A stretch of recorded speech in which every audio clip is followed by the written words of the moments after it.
میرے والد آج گھر آئے تو بہت خوش تھے۔ مجھے ان کو دیکھتے ہی بہت امید ملتی تھی۔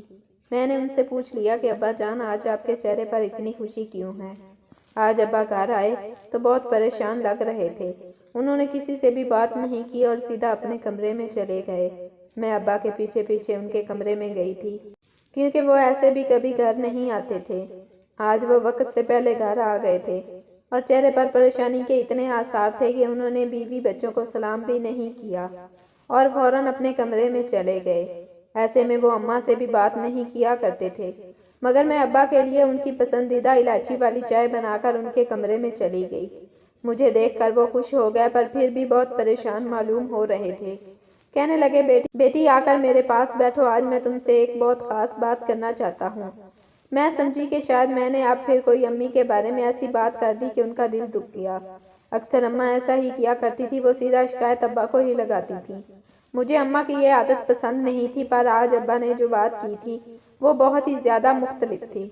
کہنے لگے کہ بیٹی، یہ بات تو ویسے ماں کو بھی دست کرنی چاہیے، پر تمہاری ماں اس قابل نہیں ہے کہ وہ تم سے یہ بات کر سکے۔ میں باپ ہونے کی حیثیت سے یہ پوچھتے ہوئے کچھ عجیب سا لگتا ہوں۔ میں جانتا ہوں کہ حیا میں نہیں تھی۔ اب تمہاری شادی کی عمر ہو چکی ہے اور میں تمہارے رشتے کے لیے پریشان ہوں۔ ابا کی بات سن کر میں حیران ہو گئی۔ میں نے ہمت کر کے ابا سے کہا، ابا لوگ تو اس لیے اپنے بیٹیوں کے رشتوں کو لے کر پریشان ہوتے ہیں کیونکہ ان کی بیٹیاں مطلب بہت ہی غریب ہوتے ہیں، اپنی بیٹیوں کو جہیز نہیں دے سکتے۔ ہمارے ہاں تو ایسا کوئی مسئلہ نہیں۔ ابا آپ تو اچھے خاصے عزت دار شخص ہیں، آپ کے لیے رشتوں کی کیا کمی؟ میری بات سن کر ابا دکھی لہجے میں مسکرا دیے اور بولے، یہی تو بات ہے بیٹا کہ میں عزت دار شخص ہوں۔ سب لوگ مجھے جانتے ہیں اور جو لوگ مجھے جانتے ہیں وہ میری دولت کے حساب سے مجھے جانتے ہیں۔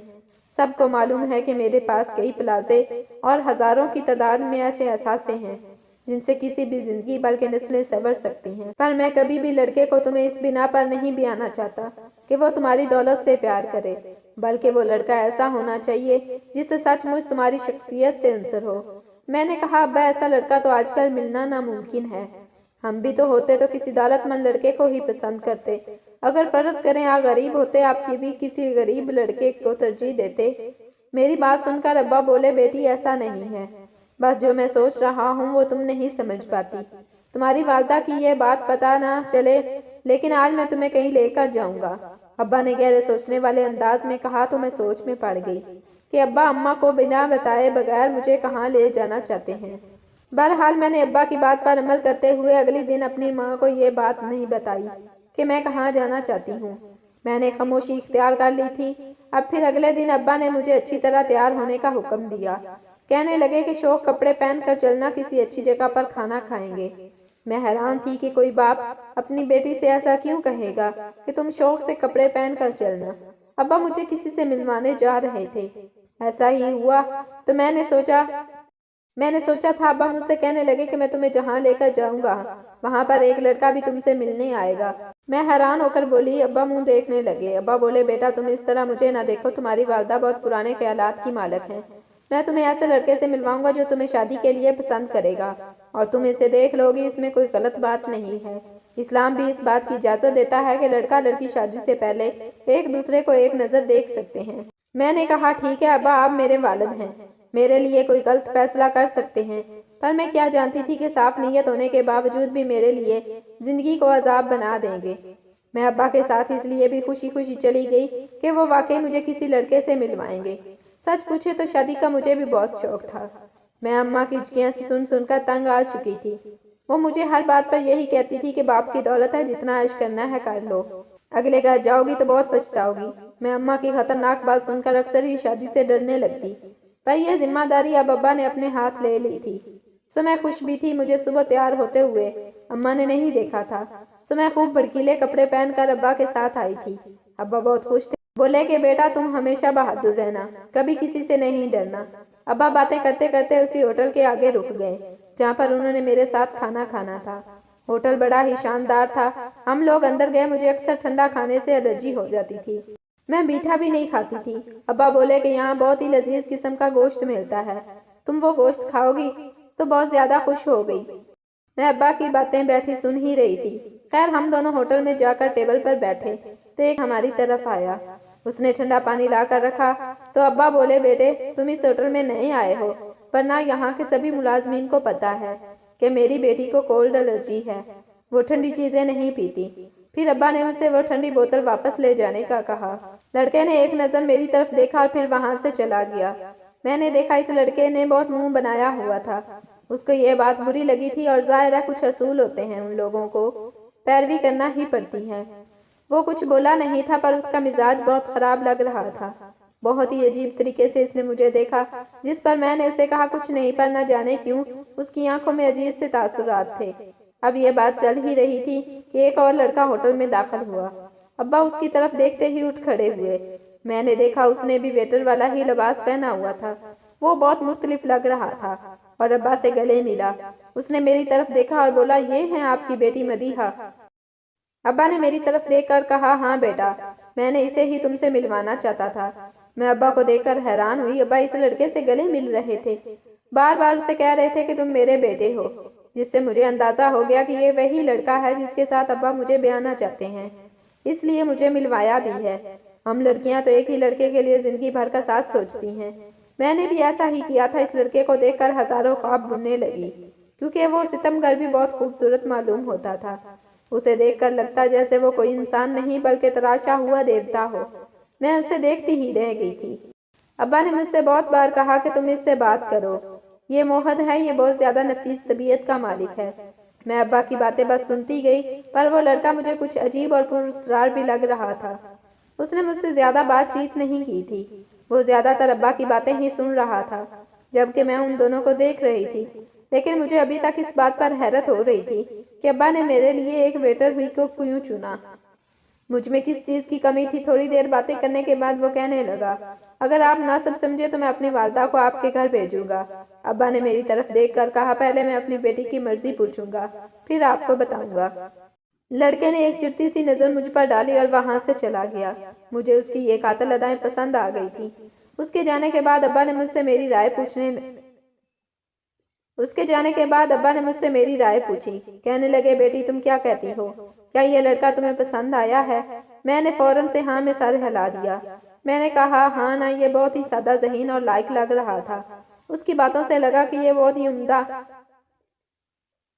کہ یہ بہت زیادہ ہمدرد بھی ہے۔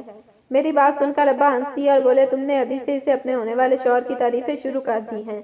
ابا کی یہ بات سن کر میں تھوڑی شرمندہ ہوئی، سو میں خاموش ہو گئی۔ ابا واقعی مطمئن اور خوش لگ رہے تھے۔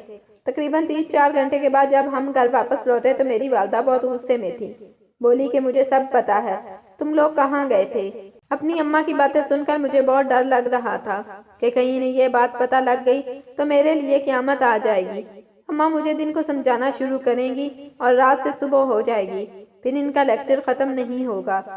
میں نے ابا سے چپکے سے یہ بات کہہ دی تھی کہ اماں کو اس بارے میں ذرا بھی بھنک نہیں پڑنے دینا۔ جب رشتہ پکا ہو جائے گا تب اماں کو بھی بتا دیں گے۔ میری والدہ ایک روایتی قسم کی خاتون تھیں۔ محبت کی شادی تو دور کی بات، غیر لڑکے لڑکی کے ساتھ کھڑے ہونے کی بھی بہت برا مانتی تھیں۔ میرے ابا روشن خیال کے مالک تھے، اس لیے انہیں ان چیزوں سے کوئی فرق نہیں پڑتا تھا، اور ظاہر ہے جو ابا کے پاس میرے لیے رشتہ مانگنے آیا تھا وہ اتنا بھی برا تو نہیں ہوگا۔ ابا نے کچھ سوچ سمجھ کر ہی اسے میرے لیے بلایا ہوگا۔ حیرت یہ تھی کہ وہ صرف ایک ویٹر تھا، میں بلا ویٹر سے کیسے شادی کرتی؟ ابا نے گھر آتے ہی مجھے اپنے کمرے میں بلایا اور کہنے لگے، اب بتاؤ بیٹی، تمہیں وہ لڑکا کیسا لگا؟ اس کا نام موہد ہے۔ میں نے کہا، ابا نام تو میں نے کیا کرنا ہے، لیکن مجھے اس کی شخصیت بہت معصوم لگی، وہ ایک شریف انسان معلوم ہوتا ہے۔ ابا نے میرے سر پر بوسہ دیتے ہوئے کہا، بس بیٹی میں یہی چاہتا تھا کہ تم بھی اس رشتے کے لیے ہاں کر دو۔ یقین کرو وہ ایک بہت مخلص لڑکا ہے، اگرچہ ایک ویٹر ہے، لیکن پاگل لڑکی تم سے شادی کرنے کے بعد وہ ایک ویٹر کی نوکری تھوڑی نہ کرے گا، وہ تو ایک اچھی جگہ پر اس کی نوکری کروا دوں گا۔ میں تو وہ ویسا کرے گا، لیکن ابھی وہ نہیں جانتا تھا۔ باقی بات سن کر میں پریشان ہو گئی۔ کہنے لگے کہ ہاں یہ وہ لڑکا ہے جو بہت ایماندار ہے، اس جگہ پر آئے ہوئے اسے تھوڑا ہی عرصہ ہوا پر اپنے مالکان کو خوش کر دیا۔ میں نے ابا کی باتیں سننے میں مہر تھی، پتہ ہی نہیں چلا کہ کب رات ہو گئی اور اماں میرے کمرے میں داخل ہوئی۔ میں ابا کے پاس بیٹھی باتیں کر رہی تھی، اماں جی کو غصہ آ گیا، مجھ پر چلاتے ہوئے بولی کہ تم کہاں گئی تھی؟ میں نے کہا، اماں میں نے کہاں جانا ہے، چھوٹے موٹے سے زیورات لینے گئی تھی۔ اماں نے تیوری چڑھا کر مجھے دیکھا اور کہنے لگی، بیٹی ابھی تمہیں اس عمر میں ان زیورات کی ضرورت نہیں ہے، تم فی الحال اپنی حفاظت کرو، میں تمہاری شادی کسی شریف لڑکے سے کر دوں گی۔ اماں کی باتیں سن کر میرا دل ایک بار پھر سے دھڑکنے لگا تھا۔ ابا نے میرے لیے کوئی الگ لڑکا سوچا ہوا تھا، یہ بھی ایک الگ سردردی تھی۔ میں نے خاموشی اختیار کر لی۔ رات کو ابا کو بتا بھی دیا تھا کہ اماں کو میری خاموشی ہضم نہیں ہو رہی، پر ابھی تک انہوں نے اس بات کا جواب نہیں دیا تھا۔ یہاں تک کہ صبح ہو گئی۔ ابا نے اماں سے کہا کہ آج ایک خاص مہمان ہمارے گھر آئے گا، خوب سیوا کرنی ہے۔ اماں ابا کے پیچھے ہی پڑ گئی کہ بتاؤ تم کس مہمان کو بلانا چاہ رہے ہو؟ ابا بولے میرا ایک دوست ہے۔ پھر ابا نے شاید حقیقت بتانا مناسب سمجھی، بولے کہ میں مدیحہ کے رشتے کے لیے ایک لڑکے کو بلا رہا ہوں۔ یہ سن کر اماں چڑ گئی اور بولی ہاں ٹھیک ہے، 200 لڑکوں کو بلا لو میری طرف سے، لیکن میں کسی ایک کو بھی کھانا پکا کر نہیں دوں گی۔ میرے پاس اتنی طاقت نہیں ہے کہ میں روز ایسے مہمانوں کو نپٹوں۔ خدا کے لیے تم یہ مہمانوں والا سلسلہ چھوڑ دو۔ تب اماں نے اماں کو بتا دیا کہ یہ خاص مہمان ہے، مدیحہ کا رشتے دیکھنے آئے گا۔ اماں تو جیسے اس بات پر اڑ گئی، بولی کہ وہ رشتہ دیکھنے نہیں آئے گا، ہم اسے دیکھیں گے اور اپنی بیٹی ہرگز نہیں دکھائیں گے۔ ابا اس بات پر بھی مطمئن تھے۔ ابا جانتے تھے کہ ہوٹل میں من اور محمد ایک دوسرے کو آمنے سامنے بیٹھ کر دیکھ چکے ہیں، سو زیادہ دیکھنے کی ضرورت نہیں تھی، نہ ہی اس کو اور نہ ہی مجھ کو، اس لیے ابا مطمئن تھے۔ انہوں نے اماں کی شرط مان لی اور کہا کہ بالکل بھی وہ لوگ ہماری بیٹی کو نہیں دیکھیں گے، یعنی مرد کوئی بھی میری بیٹی کو نہیں دیکھے گا، صرف خواتین آئیں گی رشتہ مانگنے۔ میں بہت خوش تھی، جانتی تھی کہ اس نے میرے گھر میں رشتہ بھیجا ہوگا، وہ وہی حسین ہی ہوگا، اس کے ساتھ میری زندگی کا سفر اور بھی زیادہ خوبصورت متوقع تھا۔ پر زندگی میں وہ ہوتا ہے جو ہم نے سوچا بھی نہیں ہوتا۔ میں نے سوچ لیا تھا کہ ابا جیسا کہیں گے ویسا ہی کروں گی۔ اماں نے ہنگامہ تو بہت کیا۔ اس لڑکے کو دیکھ کر ابا کو یہ بات کہنے لگی کہ خدا کے لیے اپنی بیٹی کی زندگی تباہ مت کرو، مجھے سمجھ نہیں آتی کہ تم ایک ویٹر سے اپنی بیٹی کو بہا کیوں رہے ہو۔ تبھی ابا نے کہا عورتیں اکثر تمہاری طرح لالچ ہوتی ہیں، لیکن میری بیٹی لالچی نہیں، بہت معصوم ہے اور تم جیسی چلاک تو ہے نہیں۔ اپنے شوہر کو اپنے سامنے ہی رکھے، اس کو اپنی مٹھی میں باندھ کر رکھے، اسے ایسا کچھ نہیں آتا۔ یہ بات سن کر اماں کو بہت برا لگا، انہوں نے ابا کو برا بھلا کہنا شروع کر دیا۔ بات خاندان تک پہنچ گئی اور باقاعدہ اماں کی اور ابا کی لڑائی ہونے لگی۔ اماں کہنے لگی کہ میں اس گھر کو چھوڑ کر چلی جاؤں گی۔ اماں اس بات پر بہت پریشان تھی، وہ شاید میری شادی اس لڑکے کے ساتھ نہیں کرنا چاہتی تھی، پر ابا نے کہا کہ غریب لوگ مخلص ہوتے ہیں، سو میں مدیحہ کی شادی اس سے ہی کروں گا۔ لاکھ رکاوٹوں کے باوجود بھی میری شادی میرے شوہر کے ساتھ طے پا گئی۔ ان کا نام محمد تھا، یہ بہت زیادہ نفیس طبیعت کے مالک تھے، میں تو ان سے مل کر خوشی ہی ہوئی تھی، لیکن اب میری شادی ہوئی تھی تو میرا دل آنے والے دنوں کے بارے میں سپنے سجا رہا تھا۔ سو میں جانتی تھی کہ میرے شوہر کے ساتھ میری زندگی بہت خوبصورت گزرے گی، لیکن شادی کی رات ہی یہ خوشگوار واقعہ پیش آ گیا۔ میں اپنے شوہر کے بارے میں سوچ رہی تھی کہ وہ کب آئیں گے، جب کمرے کا دروازہ کھلا، لیکن مجھے کوئی نظر نہیں آیا۔ مجھے لگا جیسے کوئی آیا اور چلا گیا۔ مجھے یہ دیکھ کر بہت عجیب سا لگا تھا، پر میں اسی طرح گھونگھٹ اکڑا کر بیٹھی رہی تھی۔ تھوڑی دیر کے بعد میرا شوہر کمرے میں داخل ہوا، اس نے آتے ہی کمرے کو کنڈی لگا دی۔ اسے دیکھ کر لگ رہا تھا جیسے وہ بہت جلدی میں ہو۔ کہنے لگا تم جلدی سے اپنا میک اپ اتارو، میں اور تم باہر کھانا کھانے جائیں گے۔ میں نے کہا محمود آپ کا دماغ تو ٹھیک ہے، آج ہماری شادی ہوئی ہے اور ہم باہر کھانا کھانے جائیں گے؟ میں ان کی بات سن کر ہنس پڑی۔ ہاں بہت مزہ آنے والا ہے۔ میں نے اپنے شوہر کی طرف دیکھا اور بہت خوش لگ رہا تھا، لیکن پھر کہنے لگا اوہو میں تو بھول ہی گیا، ہمارے گھر کے آس پاس کے سبھی بازار 10 بجے کے قریب بند ہو جاتے ہیں، ابھی تو صرف چائے یا کافی ہی ملے گی۔ میں نے کہا میں چائے اور کافی کے لیے کہاں جاؤں، اس وقت اتنی دور سفر نہیں کر سکتی، اس وقت میں تھکی ہوئی ہوں۔ اگر آپ چاہتے ہیں کہ آپ مجھے کچھ کھانے کے لیے لا دیں تو بھلے چائے یا پھر کافی لے آئیں۔ کہنے لگے ہاں ضرور، میں تمہیں اچھا ٹھنڈا سا روح افزا پلاتا ہوں۔ میں شوہر کو یہ نہیں بتانا چاہتی تھی کہ مجھے ٹھنڈی چیز سے الرجی ہے۔ میں نے خاموشی اختیار کر لی، کہا کہ صحیح ہے آپ لے آئیں، میں پی لوں گی، پر میرا دل گھبرا رہا تھا، ٹھنڈی چیز سے مجھے فوراً ہی طبیعت زیادہ خراب ہو جاتی تھی۔ پھر میں نے سوچا آج شادی کا دن ہے، پی ہی لیتی ہوں۔ میرا شوہر تھوڑی دیر کے بعد ٹھنڈے روح افزا لے آیا، کہنے لگا تم جلدی سے پی لو، میں نے تم سے بہت ساری باتیں کرنی ہیں۔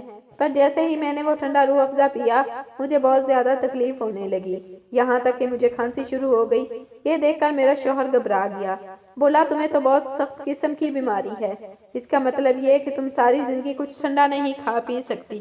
میں نے کہا جی بالکل اس کا یہی مطلب ہے، پر مجھے یاد نہیں رہا تھا، میں شادی سے پہلے میں آپ کو اس بار بیماری کا بتا دیتی